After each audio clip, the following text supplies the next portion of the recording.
Salut à tous les amis, j'espère que vous allez bien. Bienvenue dans cette nouvelle vidéo. Jour de match, le Barça qui va affronter Villarreal à l'extérieur. Troisième match à l'extérieur cette semaine. Premier match contre Girona, victoire 4-1. Deuxième match, défaite contre Monaco. Et troisième match aujourd'hui, ça sera contre le Villarreal. Le Barça qui n'a pas le droit à l'erreur. Surtout après cette victoire du Real 4-1 aujourd'hui contre la Real, contre l'Espagnol de Barcelone, pardon. Le Real qui est à un point derrière le Barça. Donc quant à le Real qui revient à un point derrière 3, inutile de te dire que c'est le stress absolu. Et deuxièmement, après la défaite contre Monaco, le Barça a besoin de se remettre en confiance pour pas retomber dans nos travers parce que on sait comment ça a été la saison dernière. C'est fou de se dire à quel point les choses peuvent changer aussi vite. Dimanche dernier, on sortait d'une victoire 4-1 contre la Girona, une équipe qu'on avait envie de gagner, une équipe qu'on avait envie de battre. Et le lendemain, en lundi, la blessure de Dani Olmo. 3 jours après, défaite contre l'AS Monaco, plus carton rouge. Et là, présentement, il paraît que Pedri et Casado ne se sont pas entraînés avec l'équipe. Donc, on ne sait pas demain qu'est-ce qu'on va faire. Est-ce qu'ils vont être titulaires ou pas? Et qui dit Pedri et Casado, peu importe lequel qui se blesse, il y aura un trou dans le milieu de terrain. Imagine que ce soit les deux qui ne pourront pas jouer. Alors là, ce sera le catastrophe.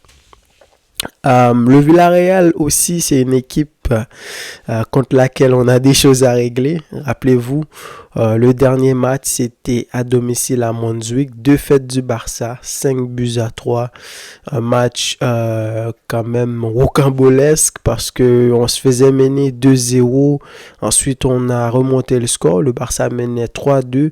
Et en toute fin de match, quasiment, on a encaissé 3 buts. Après ce match-là, Xavi a déclaré en conférence de presse qu'il allait partir. Évidemment, donc c'est l'un des matchs qui m'est resté en mémoire. Il y a aussi Grenade qui est une équipe aussi dont on a des comptes à régler. Rappelez-vous Brian qui avait dribblé Koundé comme du n'importe quoi. Je me rappelle bien que Koundé faisait un très bon début de saison. Puis dans ce match-là, il s'était blessé en plus de cette manière-là. De toute façon, on a beaucoup d'équipes contre avec qui on a des comptes à régler. Il y a le Real, il y avait Girona, il y a Villarreal, il y a Grenade, il y a plein d'autres équipes. Donc voilà, notre dernier match, on est resté sur une défaite et surtout 5 buts encaissés. Le Barça n'avait pas encaissé 5 buts à la maison depuis les années 60. Il y a aussi le contexte Ter Stegen, l'histoire de Ter Stegen qui a dû fermer ses réseaux sociaux. J'imagine la vague de haine qu'il a dû recevoir parce que moi j'ai vu moi de mon côté qui voyais tout ça passer, même si je suis pas Ter Stegen, mais comment j'ai vu qu'ils lui sont tombés dessus. Moi-même, j'aurais fait pareil. Donc, Ter Stegen a besoin d'être en confiance. D'ailleurs, Flick, pendant sa conférence de presse, j'ai bien aimé son attitude. Malgré tout ce qu'il y a, Ter Stegen et les blessures qu'il y a, Casado, qu'on ne sait pas trop s'il va être là ou pas, Pedri, etc. Lui, il essaie de motiver les joueurs. Et de leur dire que les blessures ça arrive, de toute façon on va faire avec ce qu'on a, l'essentiel c'est de se donner à 100% et ensuite si ça ne marche pas et il faudra l'accepter. Et ça c'est une très bonne chose. Je pense que c'est pour ça qu'il est venu, un coach qui a de l'expérience, un coach qui est habitué à des grandes équipes, le Bayern, l'Allemagne, la sélection allemande. Donc il est capable de gérer ses joueurs. Donc, pour ce match-là, pour moi, Flick devrait faire quelques rotations. Il devrait faire quelques rotations parce que il y a encore un match, je ne sais pas si c'est mercredi ou jeudi prochain, il y aura le championnat cette semaine. Inigo Martinez, c'est un joueur assez fragile. Je suis d'ailleurs même étonné qu'il n'a pas encore eu de pépins physiques. C'est un joueur un peu comme Christensen. Donc, moi, je mettrais Eric Garcia à sa place pour deux raisons. Parce que Inigo, il est fragile.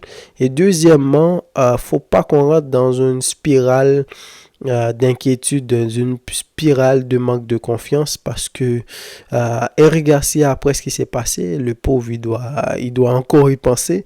Je pense que Flick devrait le mettre en défense centrale à la place de Inigo.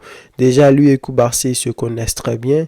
Ça pourra lui remonter le moral et surtout de ne pas le mettre au milieu de terrain là où ça s'est passé. Et c'est tout bénef. Tu auras ton joueur qui pourra reprendre en confiance parce que tu auras besoin de lui au cours de la saison. Ce Barça là où on bricole de temps en temps, donc tout le monde est important. Et tu pourras faire reposer Inigo Martinez. Koundé, est-ce que tu peux faire reposer à la fois Inigo et Koundé? Peut-être pas. Mais j'aurais donné quelques minutes à Hector Ford parce que c'est le deuxième latéral qu'on a. Imagine que Koundé n'est pas là. Obligatoirement, c'est lui qui va jouer. Donc, il a besoin de temps de jeu, il a besoin de minutes. Parce que Hector Ford, c'est un très bon joueur. Il a déjà joué contre l'Atlético la saison dernière, même contre Bilbao. Xavi l'a fait jouer certains matchs. Et tu pourras faire reposer Koundé. Donc, peut-être que tu peux commencer avec Koundé, mais vers les 65 minutes de jeu, peu importe le score, tu mets Hector Ford et ça pourrait être une bonne chose. J'imagine que quelqu'un comme Pablo Torre pourra peut-être être titulaire demain, on ne sait pas. Peut-être le retour du double pivot Casado-Pedri.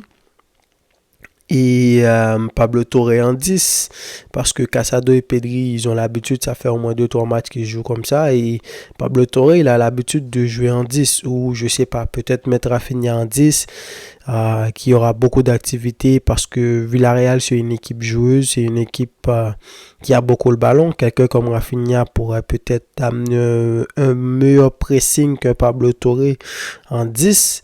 Et à ce moment-là, tu seras obligé de mettre peut-être Ansu Fati à gauche ou Pau Victor ou je sais pas. Donc voilà, j'ai hâte de regarder ce match-là. De toute façon, Villarreal, Barcelone, peu importe comment ça va se passer. S'il y a une chose dont on est sûr, c'est que il y aura du beau football. Il y aura du beau football. Villarreal a une très belle équipe.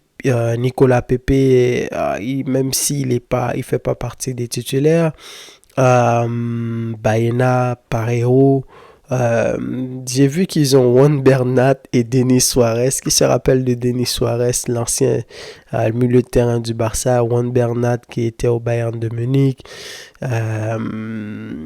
Comment il s'appelle leur attaquant? Je crois qu'il s'appelle Danjuma ou un truc comme ça. Donc c'est une très belle équipe. Hâte de regarder ce match et surtout hâte que le Barça puisse remporter ce match-là parce que ça va être extrêmement important.